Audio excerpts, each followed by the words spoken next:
Karjan ઉમજ road ઉપર ખાંધા ગામ પાસે કેનાલ ઉપર ડાયવર્ઝન બનાવવાની લોક માંગ ઉઠી છે।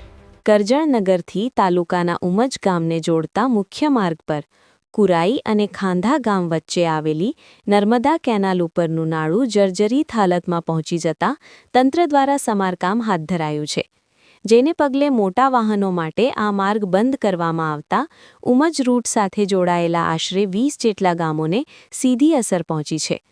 સ્થાનિક લોકોના જણાવ્યા મુજબ કેનાલ પાસે તાત્કાલિક ડાયવર્ઝન આપવાના બદલે કરમડી અને પિંગળવાડા તરફ ડાયવર્ઝન આપવામાં આવ્યું છે, જેના કારણે મોટા વાહનોને અંદાજે 15 કિલોમીટરનો વધારાનો ફેરાવો ફરવો પડી રહ્યો છે। આ ઉપરાંત જે માર્ગ પર ડાયવર્ઝન આપવામાં આવ્યું છે તે રસ્તો પણ જર્જરિત અને સિંગલ પટ્ટીનો હોવાથી ભારે વાહનો માટે મુશ્કેલી ઊભી થઈ રહી છે। બીજી તરફ એસટી બસ સેવા પણ અસરગ્રસ્ત થઈ છે, જેના કારણે રોજિંદા મુસાફરો તેમજ વિદ્યાર્થીઓને ભારે હાલાકીનો સામનો કરવો પડી રહ્યો છે। આગામી દિવસોમાં પરીક્ષાઓ શરૂ થવાની હોવાથી વાલીઓ અને વિદ્યાર્થીઓમાં ચિંતા વ્યાપી છે।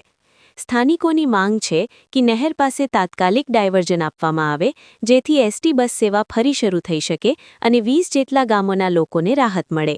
ઉમજ સ્ટેટ હાઈવે પર ખાંધા ને કુરાઈની વચ્ચે નર્મદા કેનાલનું નાળું આવેલું છે।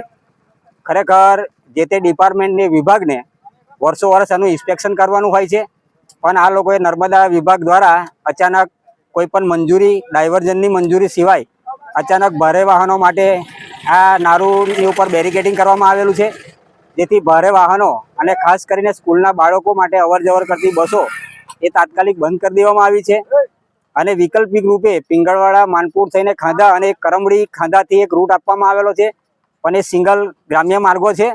એના કારણે ત્યાં કરમડી ખાંધાનો તો રોડ એવો છે કે સાયકલ લઈને જવું હોય અત્યારે અઘરી પરિસ્થિતિ છે। એટલે આ કોઈ ઇન્સ્પેક્શન કર્યા સિવાય, કોઈ સર્વે કર્યા સિવાય અચાનક કરવામાં આવેલું નિર્ણય છે। આ વિસ્તારની અંદર 20 જેવા ગામો અને જંબુસર, આમોદ, પાદરા તાલુકાના ભારે વાહનો પણ આ જ રસ્તે અવરજવર કરતા હોય છે। આ કોઈ અનગઢ વહીવટના કારણે અચાનક આ લેવામાં આવેલો નિર્ણય છે। ખરેખર તાત્કાલિક આ નાળાની બાજુમાં જ ડાયવર્ઝન બનાવીને ભારે વાહનોને પણ અવરજવર માટેની જગ્યા કરવી જોઈએ, જેથી બાળકો, નાગરિકો અને જે કન્સ્ટ્રક્શનના કામો ચાલે એ લોકોને તકલીફ ના પડે એ વિશે તાત્કાલિક આ લોકોએ કાર્યવાહી કરવી જોઈએ। આ અંગે મેં ભાજપ પ્રમુખને ગઈકાલે પણ જણાવેલું, એમને પણ પત્ર જે તે ડિપાર્ટમેન્ટને ગઈકાલે લખ્યો છે, પણ તાત્કાલિક આ વિષયનો નિકાલ આવે, કારણ કે અગાઉ ચોમાસું આવે છે, ચોમાસામાં આથી ગંભીર પરિસ્થિતિ આ વિસ્તાર માટે સર્જાઈ શકે છે, એટલે તાત્કાલિક આ અંગે નિર્ણય લેવામાં આવે એવી સરકારને નમ્ર વિનંતી છે। હવે આ કરજણથી ઉમજ રોડ છે, એની ઉપર આ સંભોઈ ડિસ્ટ્રીબ્યુટર નર્મદા કેનાલની એક કેનાલ છે, એનું નારું જર્જરિત હોવાથી આ લોકોએ કોઈ પણ જાતની જાણ કર્યા વગર ને કોઈ પણ જાતની મંજૂરી લીધા વગર આ રોડ બંધ કરી દીધેલ છે અને ચેનલો મારી અને એસટી વ્યવહાર પણ બંધ થઈ ગયેલ હોય। અગાઉ 4 તારીખથી પરીક્ષાઓ બાળકોની ચાલુ થાય છે અને 15 થી 20 જેટલા ગામો, પાદરા તાલુકાનો ટ્રાફિક અને જંબુસરનો ટ્રાફિક અહીંયા થઈને પસાર થાય છે। અચાનક બંધ કરીને જાહેરનામું આ લોકોએ બહાર પાડેલ છે કે કરમડી થઈને ઉમજ જવું અને અણસ્તુ થઈને કરજણ જવું। હવે એ રોડ જોયો છે કેવો છે, ચાલીને જવાય એવી પોઝિશન નથી અને એ રસ્તાઓ ઉપર ડાયવર્ઝન આપે છે, તો વગર જોયે વિચારે ડાયવર્ઝન આપે એના કરતાં અહીંયા જ ડાયવર્ઝન બનાવી દે આ કેનાલની ઉપર જ, તો વધુ સરળ બને। અગાઉ 4 દિવસ પછી પરીક્ષાઓ ચાલુ થવાની છે, તો સરકારને મારી નમ્ર અરજ છે કે તાત્કાલિક ધોરણે આની મંજૂરી લાવે અને તાત્કાલિક આ સીધો રોડ ચાલુ કરવામાં આવે એવી આ 20 ગામો અને જંબુસર તરફ જતા ટ્રાફિક ને બધા લોકોની માગણી છે।